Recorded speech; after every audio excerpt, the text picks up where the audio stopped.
Сәлеметсіздер ме, қымбатты оқушылар? Менің аты жөнім Ибраим Бақыт Тасболатқызы. Мен сізбен бүгін барлық білгеніммен бөлісем. Біздің тақырыптарды жіберіп алмас үшін біздің арнамызға жазылуды ұмытпаңыздар, және оны достарыңызбен бөлісіңіздер. Сонымен сабағымызды бастайық. Медициналық генетика бұл өте маңызды деп ойлаймын.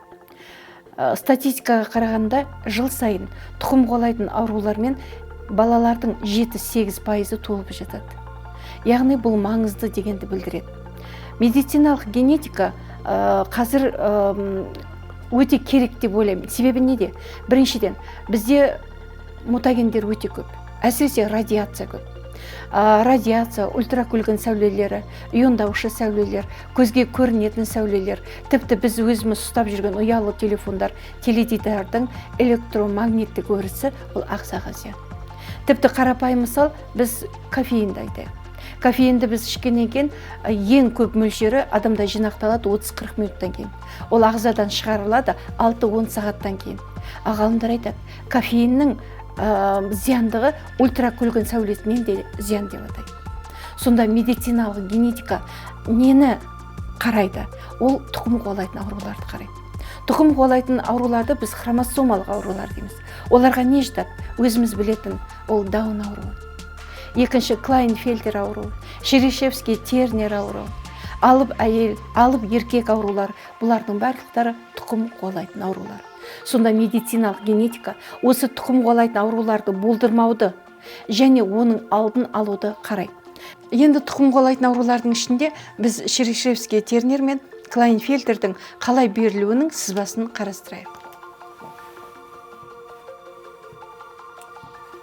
Мынау бірінші реттік сперматоцит, мынау бірінші реттік овоцит. Яғни мынау аталық XY, мынау аналық XX. Бұлардан гамета түзіледі. Сол кезде мынау мейоз кезінде ажырамайды. Мейоз кезінде ажырамайды, яғни мынау ажырау керек, бірақ ажырамайды. Ал мынау осы екіге аналық гамета ажырап жатыр. Енді бұларды бір-бірімен, яғни ұрықтанғанда қалай жүзеге асады?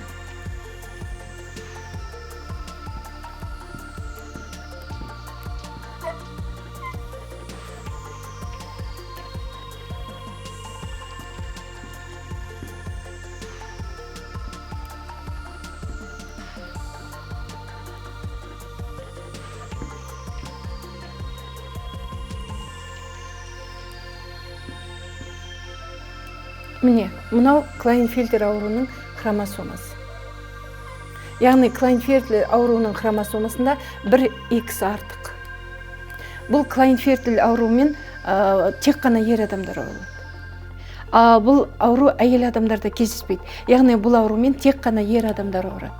Бұл ауруда ақыл есі кем, аяқ қолдарының ұзындығы шамадан тыс ұзын адамдар, яғни осы аурумен туылады.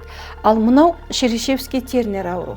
Клайнфельтерде бүкіл хромосома саны, жалпы хромосома саны 47 болатын болса, Шерешевский Тернерде 45, яғни хромосома 46 емес 45. Яғни мына жерде X-тің орнына, яғни 0 кеткен. Сондықтан осы Шерешевский Тернер тек қана әйел адамдарда ғана кездесетін ауру. Олардың бойы тапалы болады, бедеулікке жиі ұшырайды, яғни бұлардың бәрі тұқым қуалайтын аурулар. Негізінен тұқым қуалайтын аурулар 130 кемақыл ауруын зерттеген кезде 15-і алыс туыстарда, ал 16% немере ағасы мен қарындасынан шыққандығы анықталған. Сіздер өткен сабақтан білесіздер, гемофилия ауруын алайық. Сонда гемофилия ауруының 50.000 адамнан бір адам ол генді тасымалдаушы болып табылады. Яғни гемофилия ауруын корольдер ауруы деп атайды. Яғни ол атадан ұрпаққа, балаға беріліп тұрады. Әйелдер тасымалдаушы, көбінесе ер балалар ауырады. Енді сіздер тағы да мынаған тарихқа көз жүгіртсеңіздер екен. Себебі біз айтамыз биологияда, генетикада туыс ағзалар некелесуге болмайды дейміз. Не себепті? Біріншіден, туыс ағзаларда көбінесе ауру гендер рецессивті түрде беріледі, яғни жасырын түрде беріледі. Ал екі туыс бір-бірімен үйленсе, онда жасырын түрінде рецессивті түрдегі белгі жарыққа шығуы мүмкін. Сондықтан ауру бала дүниеге келу ықтималдығы көбейеді. Ал сондықтан біз тарихқа үңілсек, 7 атадан қыз алмауға бізде рұқсат жоқ. 7 атадан асқаннан кейін барып қыз алуға рұқсат бар. Бұл нені көрсетеді? Біздің ата-бабамыздың генетиканы оқымаса да, ол қанның тазалығы, ұрпақтың деннің саулығының қажет екендігін, яғни соны ескергендігін көрсетеді. Ал енді біз айтамыз, тұқым қуалайтын аурулар, тек қана тұқым қуалайтын аурулар ғана тұқым қуаламайды. Кейбір кезде оған бейімдеушілік те тұқым қуалайды. Мысалы үшін, біз дәрігерге барған кезде былай деп сұрайды: мен гипертоник болатын болсам, сенің тұқымыңда гипертоник бар ма? Қан қысымы жоғары адамдар. Немесе мен обыр аурумен ауырған адамдар болса, сенің тұқымыңда обыр аурумен ауырған адамдар бар ма деп сұрайды. Оны нені көрсетеді? Кейінгі зерттеулер тек қана тұқым қуалайтын аурулар емес, оған бейімдеушіліктің де тұқым қуалайтындығын көрсетіп отыр. Мысалы үшін, біз геронтология деген ғылымды білеміз. Геронтология бұл ұзақ жасаушыларды зерттейді. Яғни геронтология 90-нан асқан адамдарды зерттейтін ғылым. Ал осы геронтология ғылымында тіркелген адамдардың ата-бабасын зерттеген кезде, олардың ата-бабалары 90-нан асқандығын анықтаған. Яғни бұл кеш, яғни үлкен жасқа келуде ол бейімдеушілікте тұқым қуалайтындығын көрсетеді. Бірақ мынаны есте сақтауымыз керек.